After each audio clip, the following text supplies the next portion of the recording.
रख हौसला ओ मंजर भी आएगा, प्यासे के पास चलकर समंदर भी आएगा, न थक कर बैठ ए मंजिल के मुसाफिर, मंजिल भी मिलेगी और मिलने का मजा भी आएगा। बहुत बहुत स्वागत है डीके सर क्लासेस में। जितने भी प्यारे बच्चे क्लास 12 के हैं बाबू, और आपका इंग्लिश का पेपर 12 मार्च को है, तो आज की वीडियो आप सबके लिए स्पेशल काफी इंपॉर्टेंट है, क्योंकि ये 2024 का ये प्रीवियस ईयर क्वेश्चन पेपर है। और इस पूरे पेपर का सॉल्यूशन, एक एक क्वेश्चन का अच्छे से इस बोर्ड की कॉपी पे कैसे फिलअप करना है, कैसे सॉल्यूशन करना है, एक एक क्वेश्चन का निचोड़ हल करा दे रहे हैं। और इसको अगर अच्छे से तैयार कर लेते हो बाबू, तो आप 100 में से 95 तक स्कोर कर सकते हो, क्योंकि सेम इसी के जैसा आपका पेपर बन के आ रहा है इस बार। तो तैयारी हो जाओ, एकदम धुआं धुआं उठा देना इस बार के बोर्ड के एग्जाम में, क्योंकि हम हैं आपके साथ, तो गम कैसा। पूरा पेपर शुरू से अंत तक देख लो, और वीडियो को प्यारा सा लाइक कर देना प्यारे बच्चों। और इस वीडियो को कम से कम 1 के लाइक हो जाए तो आपको मैं सारा चीज फ्री ऑफ देने वाला हूं। तो शुरू से अंत तक देख लो, वीडियो को अंत तक देखना। चैनल पहली बार हो, सब्सक्राइब बेल आइकन नोट कर लो बाबू, क्योंकि डेली का डेली वीडियो यहां से मिलने जा रहा है। चलिए, सबसे पहले तो बहुत बच्चे को ये डर लगता है कि इंग्लिश में कैसे लिखेंगे, कोई क्वेश्चन ना आए तब। तो आज की वीडियो आपके लिए एक एक निचोड़ गुण भर के लाया हूं, कि कोई भी दिक्कत हो बाबू, एकदम सॉल्यूशन निकाल ही देंगे। डरना नहीं है, हम हैं आपके साथ। ये 2024 का 316 ईवी कोड का ये प्रीवियस ईयर क्वेश्चन पेपर, इसका अगर अच्छे से सॉल्यूशन कर लेते हो, सेम क्वेश्चन टकराएंगे बाबू बोर्ड के एग्जाम में। सेम ऐसा रोल नंबर नेम ऐसा रहेगा, ये कोड का पेपर है, ऐसे ही रहेंगे। 3 घंटे 15 मिनट का 100 नंबर का ये लिखित पेपर रहेगा प्यारे बच्चों। बहुत बच्चे गलती ये करते हैं कि नोट और निर्देश जो है ना, इंस्ट्रक्शन से, ये पढ़ते ही नहीं है और सीधे क्वेश्चन सॉल्यूशन आते हैं। तो यही गलती उनके माइंड में चलती है, कर देते हैं। तो ये अक्सर गलतियां करने से नंबर कट जाता है, कम हो जाता है। पहले जान लो, तभी अवगत रहोगे ना, तो उस समय आप सही इस्तेमाल करोगे। देखो, पहले नोट पढ़ो कि 15 minutes, first 15 minutes are allotted for the candidates to read the question paper. कह रहा है कि प्रारंभ के 15 मिनट जो प्रश्न पत्र पढ़ने के लिए दिया गया है, आराम से पढ़ लो बाबू, कि कोई क्वेश्चन गलत तो नहीं आ गया, कौन सा क्वेश्चन हार्ड आ गया है, कौन सा क्वेश्चन नॉर्मल है, आपका कौन सा क्वेश्चन पे कितना समय लगेगा। आप जब देख लेंगे एक बार, तो अनुमान लगा के उसके हिसाब से सॉल्यूशन स्टार्ट करेंगे, है कि नहीं? बिल्कुल सर। अब यहां से देखो बाबू, यहाँ पे इंस्ट्रक्शंस दिया है, इसका मतलब निर्देश दिया है पेपर को करने से पहले, कि कैसे करना है, क्या करना है, कितने नंबर का क्वेश्चन कौन सा है, सारा चीज पहले जानकारी लो। First number, this question paper is divided into 4 section. कह रहा है इस प्रश्न पत्र को 4 भागों में बांट दिया है। पहले ए में, बी में, सी में, डी में, चारों भाग। ठीक है, आप देखो इसके बाद, all questions from all the sections are compulsory. कह रहा है कि सभी सेक्शंस के, यानी कि चारों सेक्शंस के प्रश्नों को करना अनिवार्य है। कोई भी क्वेश्चन आप छोड़ के आएंगे तो नंबर कट जाएगा बाबू, इसलिए ध्यान से सभी करना है। ठीक।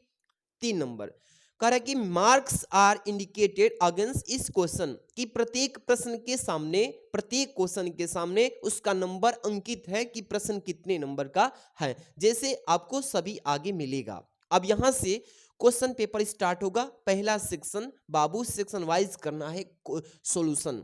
अब यहां से सेक्शन ए जो है, ये रीडिंग से आएगा। किससे? रीडिंग से। अब रीडिंग क्या होता है, आपको पैसेज दिया जाएगा, उस पैसेज को ट्रिक से कैसे करना है, सारा चीज अभी सीखोगे। पहला क्वेश्चन इसमें है कि read the following passage carefully and answer the questions that follow. कह रहा है नीचे दिए गए पैसेज को ध्यानपूर्वक पढ़िए, और उसको पढ़ने के बाद नीचे प्रश्न दिए जाएंगे, उसका जवाब आप इसी में से दीजिए। बिल्कुल। चलिए, हाँ बाबू, आपको अभी कॉपी भी हम सिखाएंगे, सारा चीज फिलअप करना, लिखना, सारा चीज ए टू जेड फॉर्मेट सिखाएंगे, चिंता ना करो। सबसे पहले तो क्वेश्चन को संभाल लें।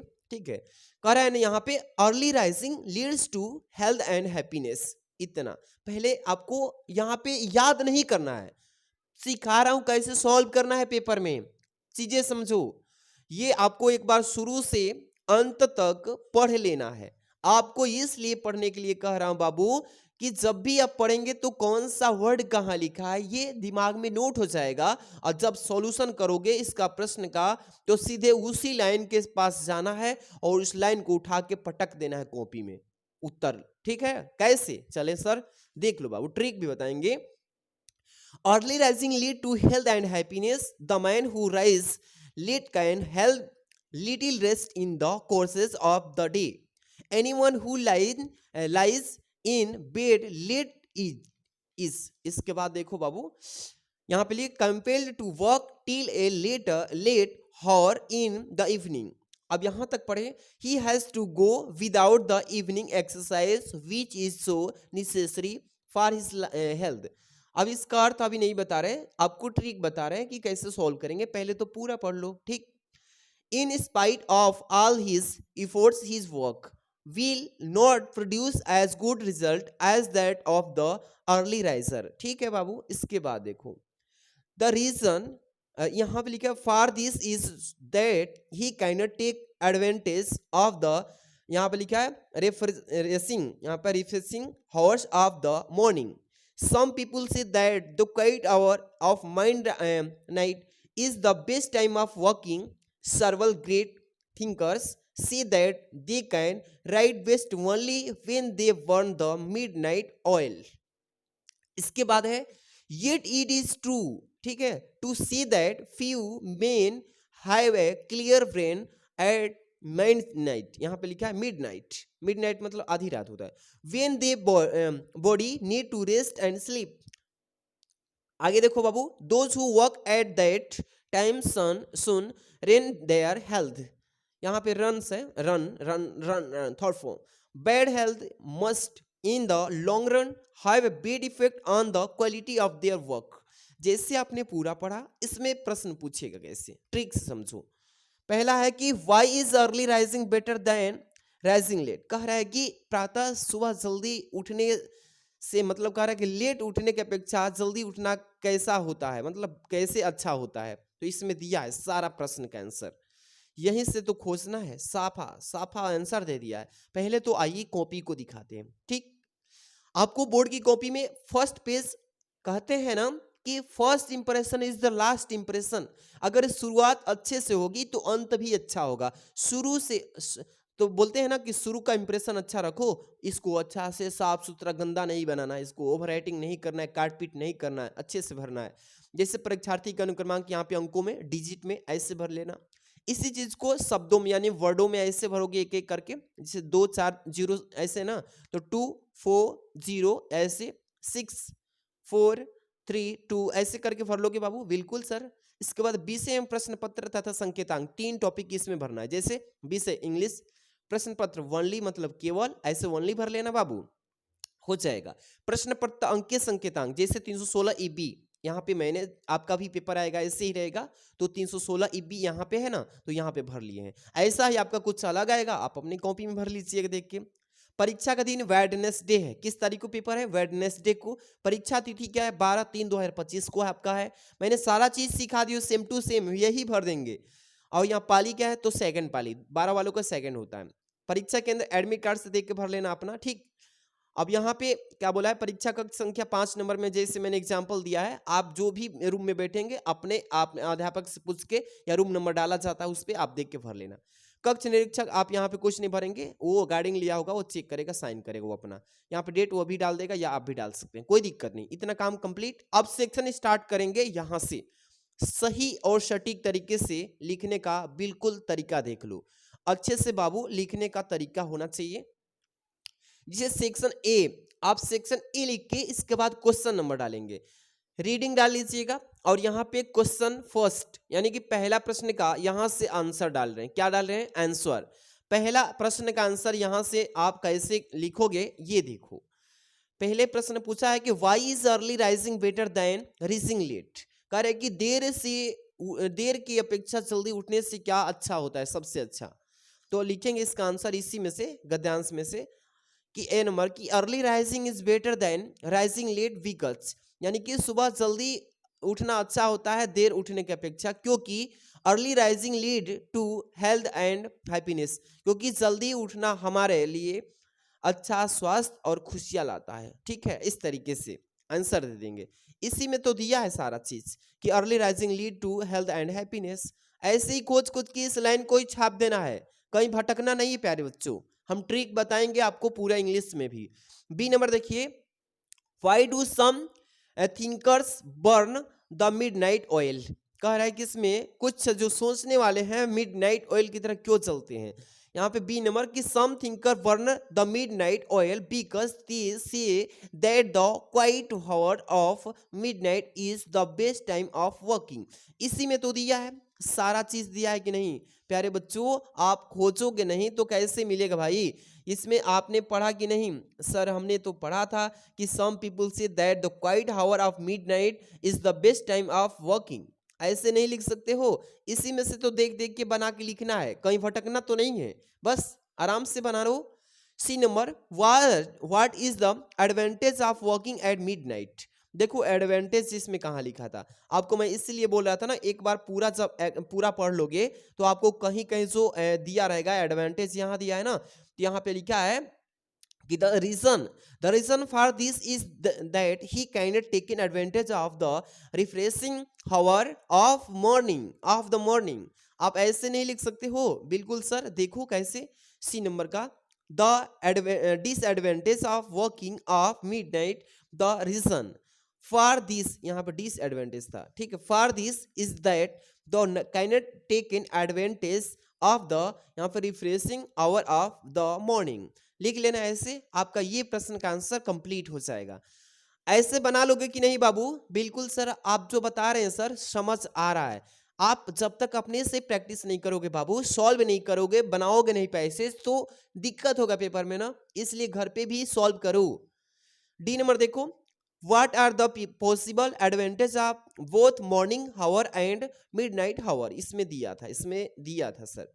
देखिए सम पीपुल से, यहाँ पे ये तो मैंने कर लिया सर्वल ग्रेट, यहाँ पे कैनट, हाँ यही तो है मिडनाइट ऑयल, ये तो हो गया था। इसमें पूरा हम सब पढ़े थे ना, इसमें तो सारा चीज इसमें दिया था। पीपुल मिडनाइट, देखिए यहाँ पे hour of midnight is the best time of working, इसी में से सारा खोज के लिखना है। देखिए मैं यहाँ पे भी इसका आंसर लिख दिया हूँ बाबू, ध्यान समझिए। Answer number D, the possible advantage of the refreshing hour of the morning and the quiet hour of midnight are that and early riser lead to health and happiness. The quiet hour of midnight is the best time of working। इस तरीके से आपको इसी passage में से खोज के answer बना लेना है, भटकना नहीं है कि याद करना पड़ेगा, नहीं, बिल्कुल आपको बस प्रश्न का आंसर इसी में से लिखना है। जो लाइन मिल जाए, कोई वर्ड मिल जाए उससे सुटेबल हो, थोड़ा सा अपने से कंक्लूजन सही निकाल के आराम से लिख देना, ठीक है। इसके बाद ई नंबर देखो, इसमें 3 प्रश्न वैकुलेबरी से रहेंगे। फर्स्ट है इसमें, which word in the passage is positive of नोएसी। नोएसी का मतलब होता है शोरगुल करना, शोरगुल का उल्टा क्या होता है, पॉजिटिव पूछा है ना, अपोजिट। अब यहाँ पे दूसरा पूछा है, what do you mean by burning midnight oil, इसका मतलब क्या होता है, इसका भी मतलब बताओ। तीसरा है, what is the synonym of rain, rain का सिनोनिम क्या होगा, दौड़ा का। तो यहाँ पे तीनों का आंसर देख लो। ई नंबर का फर्स्ट है, इसमें क्वाइट होगा, क्या होगा, शोरगुल का ऑपोजिट क्या होगा, क्वाइट। शोरगुल का ऑपोजिट क्या होगा, क्वाइट, मतलब शांत हो जाएगा। सेकेंड होगा, to work until late at night, ये हो जाएगा उसका आंसर। किसका सर, इसका बाबू, बर्निंग मिडनाइट का, इसका, ठीक है। अब स्पॉइल हो जाएगा, इसका क्या होगा, इसका रन का क्या होगा, स्पॉइल, सिनोनिम स्पॉइल, ये भी हो जाएगा स्पॉइल। आराम से कर लोगे पैसेज। कितने नंबर का काम सीख लिए बाबू, कितने नंबर का सर, तो 15 नंबर का सर आपने सिखा दिया ट्रिक से। आप कोशिश करिएगा बिल्कुल ऐसे लिख लेना बाबू। कोई दिक्कत हो तो आप हमें कमेंट करना, हम आपके साथ रहेंगे पेपर तक, पूरा पेपर से। जब भी काम पड़े आप कमेंट करना। अगर अभी तक आप कुछ नहीं पढ़े हो, चाह रहे हो कि सर हम कुछ तैयारी नहीं किए हैं, तो आपके लिए मेरे पास एक जादू है कि आप पूरे चैप्टर, मतलब पूरे सब्जेक्ट का 199 रुपया में ऑफर कर दिया हूं। पूरे चैप्टर वाइज आईएमपी क्वेश्चन का एक गेस पेपर दे रहा हूं 199 रुपया में, पूरा सब्जेक्ट। अगर एक सब्जेक्ट का लेना चाहते हैं तो 49 रुपये में मिल जाएगा, चाहे फिजिक्स, चाहे केमिस्ट्री, बायो, हिंदी, इंग्लिश, कोई भी हो। इसके लिए आप इस नंबर पे व्हाट्सअप करना 630 791 2241 पे, बोलना सर मुझे नोट्स चाहिए सर। आल नोट्स के लिए सर मुझे 199 रुपये पे करना होगा, इसी पे स्क्रीनशॉट भेज देना। जब पे करना ना पेमेंट, तो स्क्रीनशॉट भेजना इसी व्हाट्सएप पे, आपको तुरंत मिल जाएगा सारा, क्योंकि समय कम बचा है तो पढ़ाई कर लो, 2-4 रुपया देखोगे तो हो दिक्कत होगा बाबू। चलिए अगला क्वेश्चन देखेंगे। सेक्शन बी स्टार्ट होगा इसमें, है ना। देखिए बाबू, राइटिंग से इसमें आपको लिखना पड़ेगा और ये 10-10 नंबर का आएगा। यहाँ देख लो 10-10 नंबर का 20 नंबर तुरंत तैयारी होगा। देखो कैसे, दूसरा क्वेश्चन और तीसरा दोनों अभी तुरंत तैयारी करेंगे। Right an article on any one of the following topics in about 100 to 150 words. कह रहा है नीचे दिए गए टॉपिक्स पे किसी एक टॉपिक को चूज कीजिए जो आपको आता हो और उसमें से 100 से लेके 150 शब्दों के बीच का आप यहाँ पे आर्टिकल लिख दीजिए। जैसे पहला है importance of games and sports at school. कह रहा है कि अपने विद्यालय में खेल कूद के महत्व के बारे में लिखिए आर्टिकल, इस पे लिख दो, या ऑनलाइन क्लासेस जो चल रही है उस पे लिख दो, या usefulness of a good library, इस पे। तो आपको किसी एक पे लिखना है। तो मैं पहले पे ही बता देता हूँ कि important of games and sports, काफी ये वायरल भी है, ये पेपर में बार बार आता है। देखिए आया था पिछले साल, इस बार भी चांस है, तो इसलिए पढ़ लो ना, अच्छे से सिखा देता हूँ कि अपने स्कूल के मतलब स्कूल में खेल कूद के महत्व पर निबंध लिखिए। तो आइए सिखा देते हैं प्यारे बच्चों, एक एक चीज सीख लो और चैनल पे पहली बार हो सब्सक्राइब कर लो। ऐसे ही फिजिक्स का, केमिस्ट्री का, विशेष सभी इंग्लिश कोई भी हो सबका मिलता रहेगा वीडियोस। सेक्शन बी लिख लेना, सबसे पहले क्या लिखोगे सेक्शन बी, इसके बाद राइटिंग लिख लेना, इसके बाद क्वेश्चन नंबर सेकंड का फर्स्ट बता रहे ऑप्शन का, मतलब कि ए नंबर यही है, इसी के बारे में पहले हेडिंग डाल लेना फर्स्ट नंबर की importance of games and sports at school. इसी पे सबसे पहले किसी भी टॉपिक पे जब आप आर्टिकल लिखो बाबू, आप चाहें तो 2 तरीके से 3 तरीके से लिख सकते हो। एक तो पैराग्राफ वाइज लिख लोगे तो पैराग्राफ वाइज भी सही है, या हेडिंग लगा के भी लिखोगे तो कोई दिक्कत नहीं। ऐसे लिखा जाता था हेडिंग लगा, फिर भी आर्टिकल में भी कोई दिक्कत नहीं, लिख सकते हो। बोर्ड के द्वारा ये कोई प्रतिबंध नहीं है, आप ऐसे लिख सकते हो बिल्कुल। देखिए इंपॉर्टेंट आप games and sports at school पे लिखो कैसे, पहले इंट्रोडक्शन दोगे, अपना परिचय, इसके बारे में, गेम के बारे में क्या लिखोगे, परिचय। अगर नहीं आ रहा है तो कैसे बना बना के भी लिखोगे, ये चीजें समझो। लिखो it is fine saying that sound mind lives in a sound body. यहां तक कह रहा है इट इज फाइन सेइंग, यह कहा जाता है, यह अक्सर कहा जाता है कि दैट मतलब कि sound mind live in A sound body, कि एक स्वच्छ शरीर में एक स्वच्छ दिमाग पाया जाता है, कि अगर हमारे शरीर में कोई दिक्कत न हो तो हमारे शरीर में एक अच्छा दिमाग भी सही से कार्य करता है, वही चीज है। Our body is like a machine, हमारा शरीर भी एक यंत्र के ही भांति है, मशीन के ही भांति है। A machine cannot work without oiling, जिस तरह कोई मशीन बिना तेल के कार्य नहीं करती, इन द सेम वैसे ही way our body cannot work properly without exercise games and sports, उसी तरह ठीक हमारा शरीर भी बिना उचित तरीके से, बिना एक्सरसाइज के, व्यायाम खेल कूद के कार्य नहीं कर सकता है। फिट रखना है तो गेम एक्सरसाइज सभी करना होगा, तभी जाके मजबूत और ज्यादा दिन तक टिकाऊ बॉडी बना पाएंगे। तो ये चीजें इंट्रोडक्शन में दे देना बाबू, ठीक समझ आ रहा है ना बाबू। चलिए सर, जो बच्चे लाइक वगैरह नहीं किए कर दो बाबू, आपके लिए इतना हार्ड वर्क मैं कर सकता हूँ, लिख लिख के लाता हूँ ताकि बच्चों को हेल्प करूँ, सीख लें कुछ तो अच्छा से स्कोर करके आए। तो आपके लिए क्या ही बताएं, तो वीडियो को लाइक वगैरह कर दो, शेयर कर दो दोस्तों में भी। चलिए अगली टॉपिक होगा हेडिंग वाला नेसेसिटी, आवश्यकता होता है, इसका मतलब क्या होता है बाबू, आवश्यकता। क्या लिखोगे, आवश्यकता, इसका मतलब। अब लिखोगे इसमें कि वी आर स्टूडेंट, हम सभी विद्यार्थी हैं। It is our duty to study, और हम सबका कर्तव्य बनता है पढ़ना। But we cannot study all the time, लेकिन हम हर एक समय पढ़ नहीं सकते, ठीक है। There is a limit to our energy, क्योंकि हमारा जो ऊर्जा है ये सीमित होता है। डूइंग टू मच वर्क, अधिक से अधिक कार्य करने के लिए, ठीक है। आप द सेम टाइम, यहाँ पे देखिए लिखेंगे आप the same types make a man disinterested. अगर कोई व्यक्ति, बता रहा है इसका अर्थ कि अगर कोई व्यक्ति एक ही कार्य बार बार कर रहा है तो उससे डिसइंटरेस्ट हो जाता है, थोड़ा उसका रुचि कम हो जाता है ना। तो वही चीज लिखना है इसमें। आगे लिखेंगे विदाउट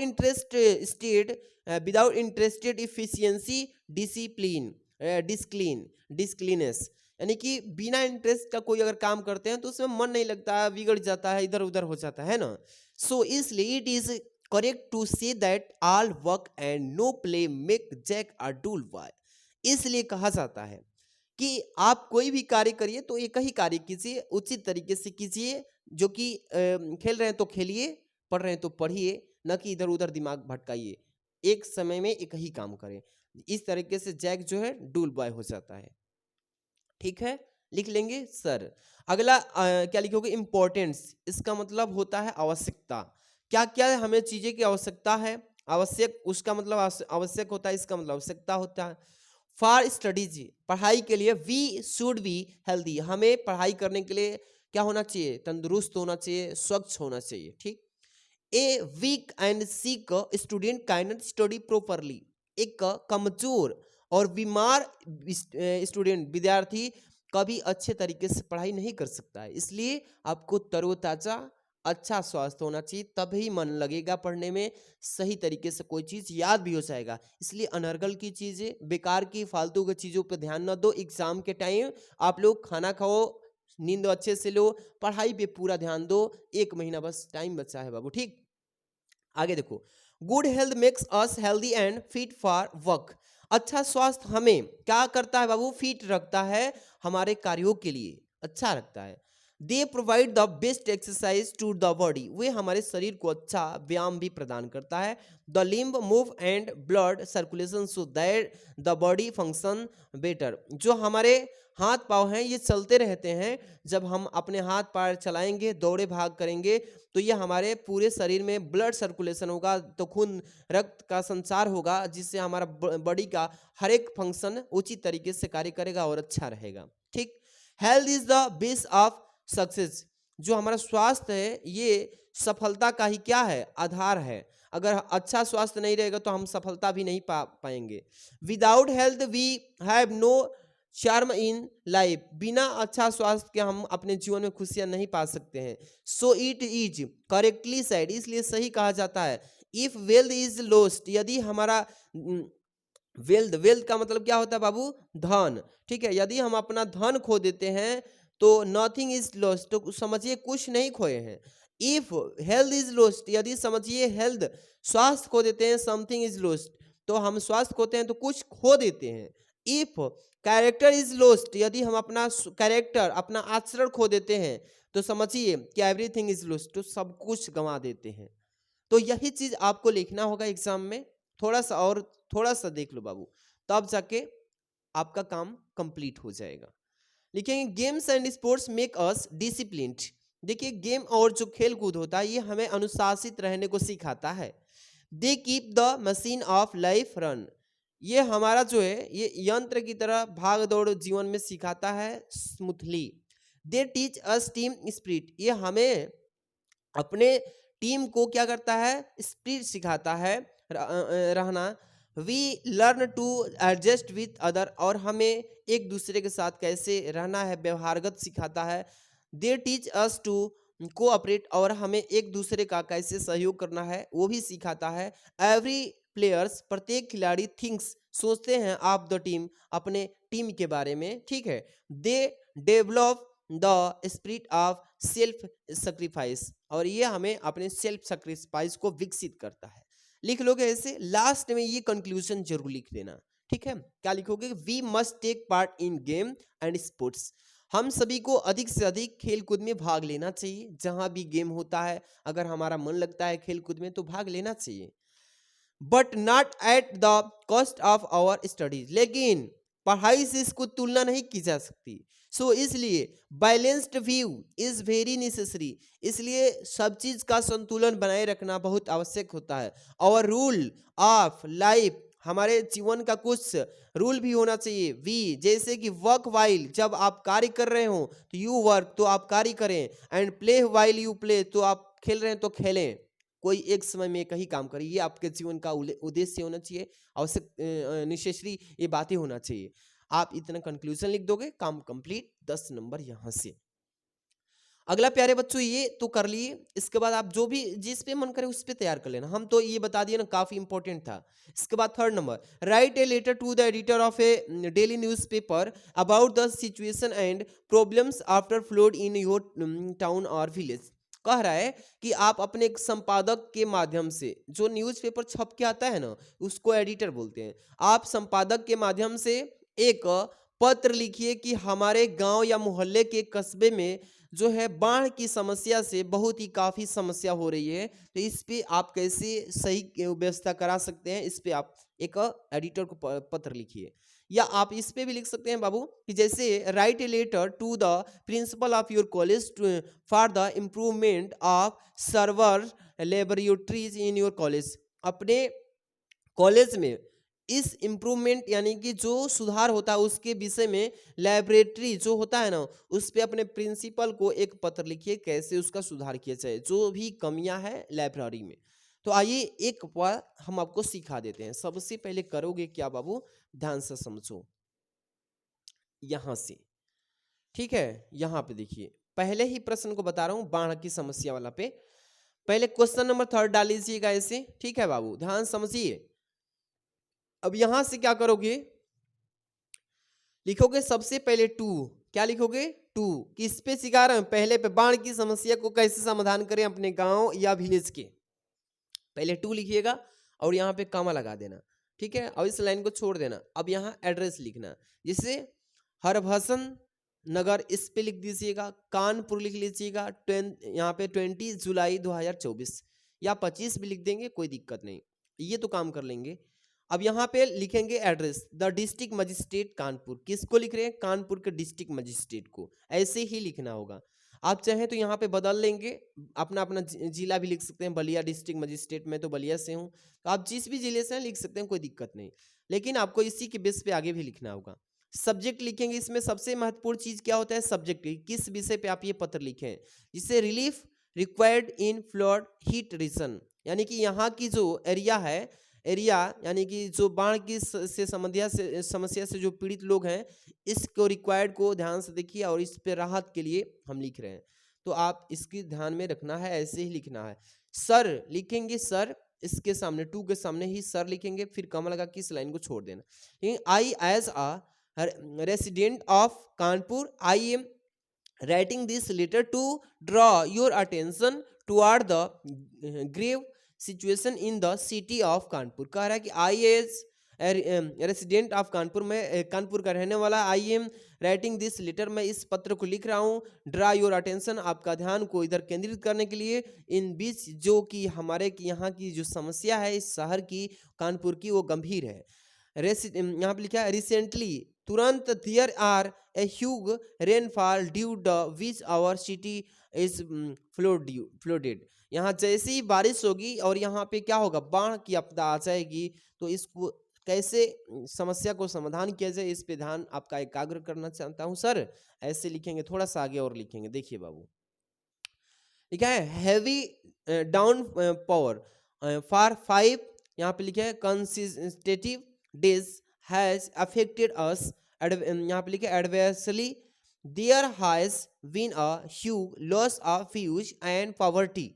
ऐसे लिखोगे, फुल स्टॉप लगा देना। इसके बाद क्या लिखोगे बाबू कि हाउसेज आज, यहाँ पे देखिए houses as sorry are severely damaged, यानी खराब हो जाते हैं पूरे के पूरे, और पर्सनल बिलोंगिंग्स यहाँ पे वैल्यूएबल, यानी कि फ्रेंटी, यहाँ पे देखिए फ्रूट, सॉरी यहाँ पे FURINT फ्रूटे आर, यहाँ पे व्हीकल्स जो वाहन से आर आइदर डाउनेड, आर यहाँ पे देखिए ड्राउड है, ड्राउंड, ये लिखने वाला थोड़ा सा मिस्टेक करते हैं बाबू, इसमें थोड़ा थोड़ा इधर से हमको ये स्पेलिंग जो है थोड़ा थोड़ा डिस्टर्ब लग रही थी, ठीक है।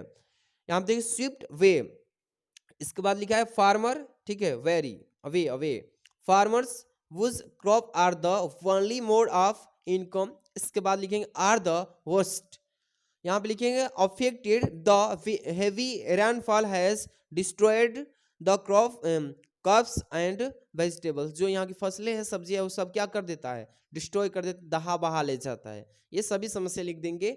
देयर, इसलिए आई रिक्वेस्ट, आपसे रिक्वेस्ट कर रहा हूँ, प्रार्थना कर रहा हूँ, you to take the action, इस पे आप सक्रिय हो जाएं, in the interested of the people as soon as possible, जितना हो सके लोगों को आप समस्या से समाधान कराइए। Thank you sir. अब यहाँ पे लास्ट में लिखना योर एबिडेंटी एबीसी, योर आपका आज्ञाकारी छात्र जो है एबीसी लिखना, नाम मत लिखना पेपर में, बहुत सारे बच्चे पेपर में नाम लिख देते हैं। कर लोगे, कोई दिक्कत नहीं सर, ऐसे ही तो करना है सारा क्वेश्चंस। अगला प्रश्न यहाँ से सेक्शन सी स्टार्ट करते हैं ग्रामर से, ध्यान समझिए। ग्रामर सेक्शन सी है बाबू, ग्रामर से choose the correct option to answer the following questions. 5 प्रश्न रहेंगे 2-2 नंबर के, 10 नंबर अभी तुरंत मिल जाएगा। देखो 4 का ए लिखा है, one who take the bright side of a thing is called, एक व्यक्ति जो यानी कि ब्राइट साइड में रहता है उसको हम उस चीज को क्या कह सकते हैं, तो उसको क्या बोलते हैं बाबू, ऑप्टिमिस्ट बोलते हैं। क्या बोलते हैं, ऑप्टिमिस्ट। इस तरीके से लिख देंगे, क्या बोलेंगे, ऑप्टिमिस्ट। सेक्शन सी लिखिएगा, ग्रामर लिखिएगा, क्वेश्चन नंबर 4 लिखिएगा। अब यहाँ पे पहला का तीसरा विकल्प सही था, ऑप्टिमिस्ट, इस तरीके से लिख देंगे तीसरा विकल्प। ऐसे ही सारे प्रश्न को सॉल्व करना है, ठीक है। इसके बाद बी नंबर, द फ्रेज, जैसे पीक होल्स, इसका सिनोनिम फ्रेजेज वर्ड क्या होगा, तो to insult some, to attack some, to यहाँ पे पंक्चर हो गया, टू फाइंड फॉल्ट विद, तो ये हो जाएगा चौथा, इस तरीके से, ठीक है। यहाँ पे चौथा बी का चौथा टू फाइंड फॉल्ट विद लिख देंगे, ठीक है बाबू। अगला देखिए C number, synonym of industrians, industrious, तो इसका क्या हो जाएगा बाबू, यहाँ पे इंडस्ट्री, इंडस्ट्रियल हो जाएगा, हार्ड वर्क होगा, फैक्ट्री होगा, तो यहाँ पे क्या होगा, हार्ड वर्क हो जाएगा इसका सिनोनिम, ठीक है। तो यहाँ पे लिख देंगे हार्ड वर्क, इस तरीके से। आगे देखिए अगला प्रश्न इसमें क्या है, this college is the best in all college, which word in the sentence in an error, इस सेंटेंस में कौन सा ऐसा वर्ड है जो कि गलती दिया है, यहाँ पे इन गलती दिया है, इन नहीं होगा, ठीक है। इसलिए the this college is the best all college, तो इन नहीं होगा, तो यहाँ पे तीसरा विकल्प सही है। इसके बाद यहाँ पे the antonym of success, success का विलोम क्या होता है बाबू, फेल होता है। क्या होता है यहाँ पे, सक्सेस एंटोनिम है ना, विलोम, सक्सेस का यहाँ पे क्या हो जाएगा, फेल्ड, यहाँ पे इस तरीके से फेलर हो जाएगा। इसका डी का तीसरा हो जाएगा इन, यहाँ पे फेलर हो जाएगा। इस तरीके से आप कर लेंगे, तो ये आला कर लेंगे बाबू आराम से। इसके बाद यहाँ पे जो आएगा, यहाँ पे 5 का A, change in one of the following in into direct narration, ये नरेशन के क्वेश्चन दोनों में से किसी एक को करना होगा, कर लेना। जिसे सी सेड टू मी, वह मुझसे कहा, when shall I help you, मैं कैसे आपकी सहायता कर सकूंगा, इस तरीके से इसमें से किसी एक को कर लेना। जैसे I said her please help me just now, इसको कर लेना, या इसको किसी एक ही को करना है। तो आपको यहाँ पे देखिए मैं बता देता हूँ, क्वेश्चन नंबर 5 का पहला ही बताया हूँ, इसका क्या करना था, इसका बताना था नरेशन इनडायरेक्ट में।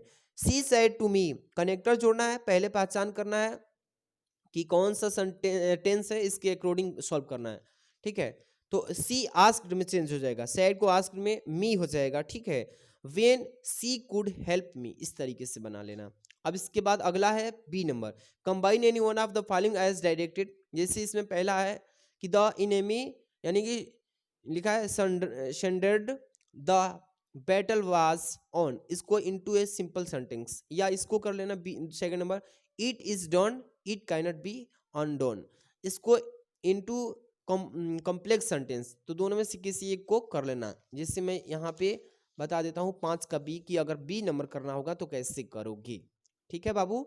जिससे बी नंबर करना होगा तो पहला बी नंबर का, जिससे द इनेमी, यहाँ पे surrendered and the battle was on, इसको बस कंबाइन करना था, एक साथ जोड़ना था सुटेबल वर्ड में, तो बना लेंगे इससे। सी नंबर देखो, translate any one of the following sentence, इसको ट्रांसलेट करना है, जैसे वॉइस से दिया है इनटू ए पैसिव में चेंज करना है, एक्टिव में दिया, जैसे did you see him yesterday, इसको कर लेना, या iron is the most useful metal, इसको इन कंपैरेटिव डिग्री में चेंज करना है, तो किसी एक को कर लो। जैसे मैं पैसिव को चेंज कर देता हूँ इसको, जैसे 5 का C, was he seen by you yesterday, इसको पैसिव में चेंज कर लिया, ठीक है बाबू। आप देखिए डी नंबर आ चुके हैं, correct any one of the following sentence, ठीक, जैसे पुअर आर ऑनेस्ट, इसको करेक्ट करना, ये गलती दिया है। Do you take pride of your work, इसको भी, तो दोनों में से किसी को करना, जिसे पहले बता देता हूँ, द जोड़ लेंगे, क्या जोड़ेंगे, the poor are honest, the poor बस द लगा देंगे, कम complete, the poor are honest हो जाएगा, ठीक। इसके बाद ई नंबर देखिए, use any one of the following pairs of words in our sentences to make their difference in their meaning clear. ये अपने वाक्यों में प्रयोग करना है, जैसे कि एक्सेप्ट, एक्सपेक्ट, इसका वीक और वीक, इस दोनों में से किसी एक वर्ड को उठाइए और दोनों के बारे में एक एक लाइन वाक्य प्रयोग कर देना है बस। जैसे इस पे हम बता रहे हैं 5 के ई का फर्स्ट नंबर, एक्सेप्ट का मतलब क्या होता है, जिसे स्वीकार करना।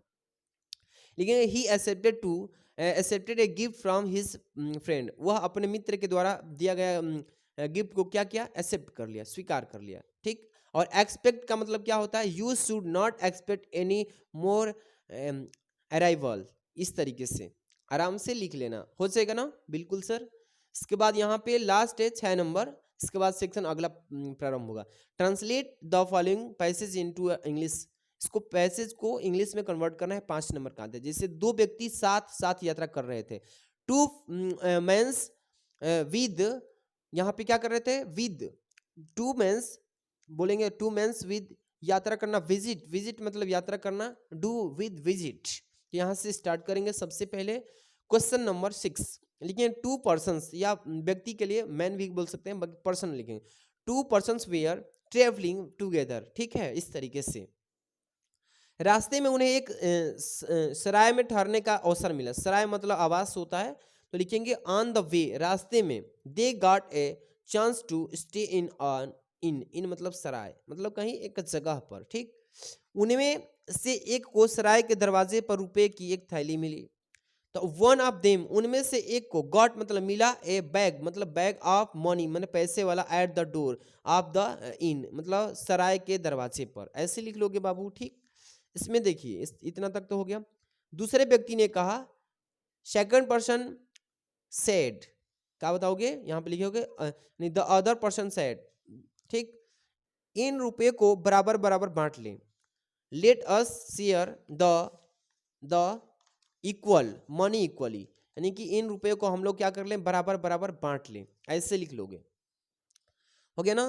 पहले व्यक्ति ने कहा, थैली मुझे मिली है, द फर्स्ट पर्सन सेड, पहले व्यक्ति ने कहा, I have got the bag, मैंने बैग को पाया है, सो अतः इसमें तुम्हारा कोई, आगे देखिए, अतः इसमें तुम्हारा कोई हिस्सा नहीं है, पहला का जो मिला वो बोल रहा है, तो लिखेंगे so there is absolutely no share of your, इसमें बांटने की कोई भी मतलब जरूरत नहीं है, कह रहा है।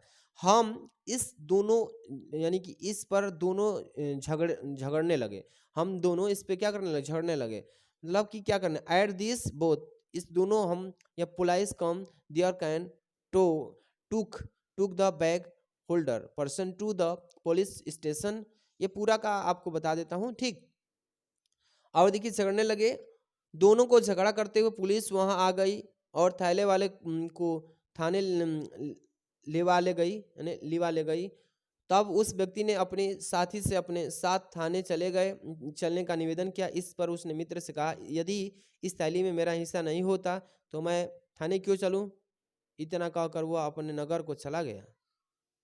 आराम से बाबू इतना अच्छे से पूरा आप लिख लीजिएगा। आप तो सेंसली आप इसको स्क्रीनशॉट ले लीजिए, पढ़ लेना, ठीक है।